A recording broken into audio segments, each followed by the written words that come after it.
I do what I do because I'm seriously concerned that the direction our various levels of government are taking us in leads to a very bleak future.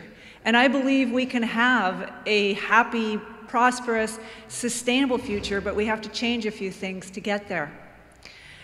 I'm currently the garden coordinator in Nelson, but my career path has taken me from being a lawyer in Nova Scotia, working in the prison system in Abbotsford, to Service Canada in Victoria before arriving in Nelson 15 years ago. I love camping and hiking, and my daughter calls me a hippie environmentalist, but my passion has always been food. First as a gourmet cook, then as a registered holistic nutritionist. There's a lot of us here. A gardener, and now a food security activist. My grandparents were dairy farmers in rural Manitoba, and I can remember sunny days helping my grandmother in her garden, picking the carrots, washing them under the hose, and munching them with the greens still attached.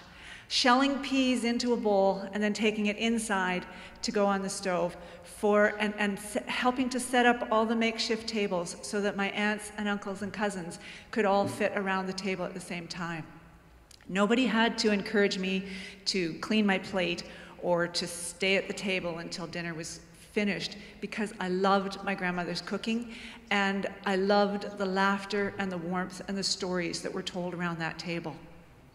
My parents also helped develop my love of food and cooking. We always ate a sit-down dinner, and it was always for sharing. And when I was about 10, my parents started a dinner club with their friends. Once a month, whoever hosted designed a menu themed around a particular country with enough recipes for each person to cook one dish.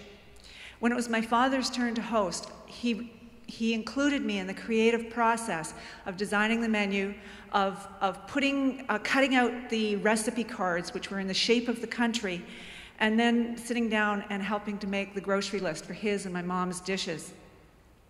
When my kids were little, we moved to Victoria and we spent some time in the same city with them, and we revived the idea.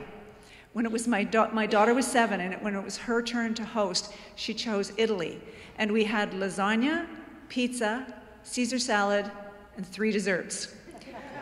Exactly. But of course, the main attraction was the laughter and the fun and the warmth that we had each evening. Now my kids are adults, and they have both come back and said how important it was that we did that sharing around the evening meal, and that they're going to make sure they continue that process as they develop their families. When my kids started to suffer severely from allergies, I became far more interested in health and the relationship between what we ate, how it was grown, how it was processed, and how that affected us. So I became a fan of organically grown food, and we changed our diets, and watching my kids get better was amazing.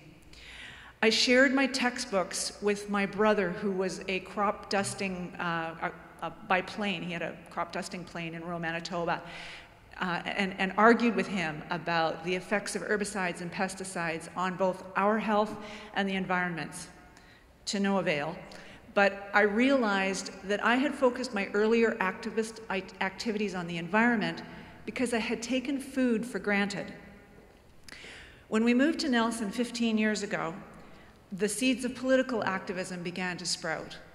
My friends in the Eco Society and I put on the first climate change conference in the Kootenays, and it was through that process that I and others began to understand the urgency around the need for action with climate change.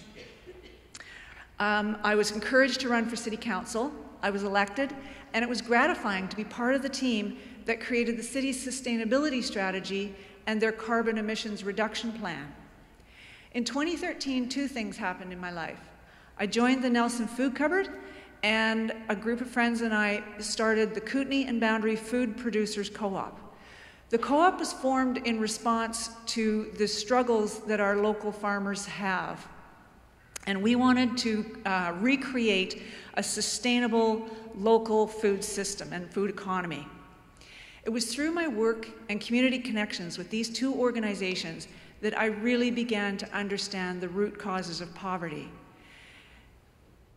and that how many of our current systems actually perpetuate it. I don't think there's anybody in this room that doesn't know how welfare makes it extremely difficult for people to escape the system.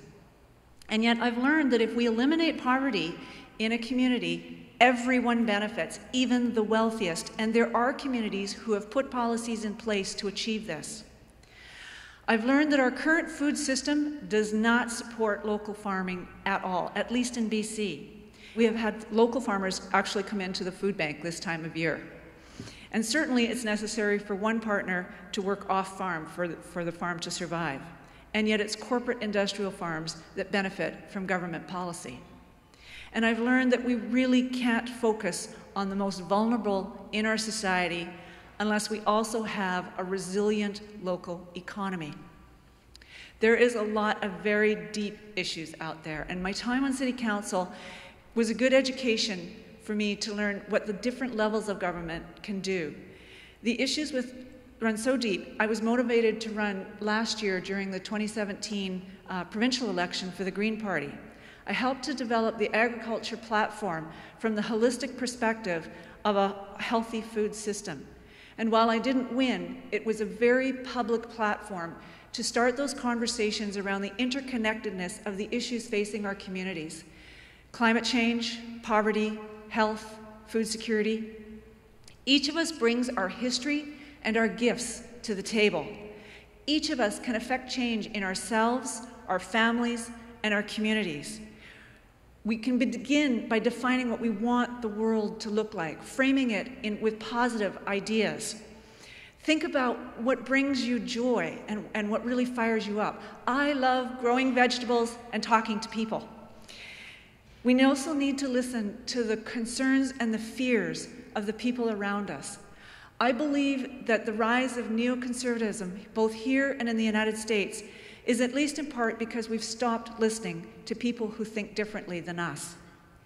If we can hear our neighbors' challenges, we can help make positive change, and we can solve our divisive issues by seeking common ground.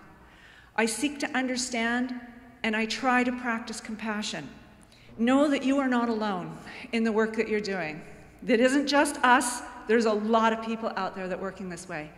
Network like crazy while you're here. Let this weekend help you bring inspiration and focus to the work that you're doing. Thank you.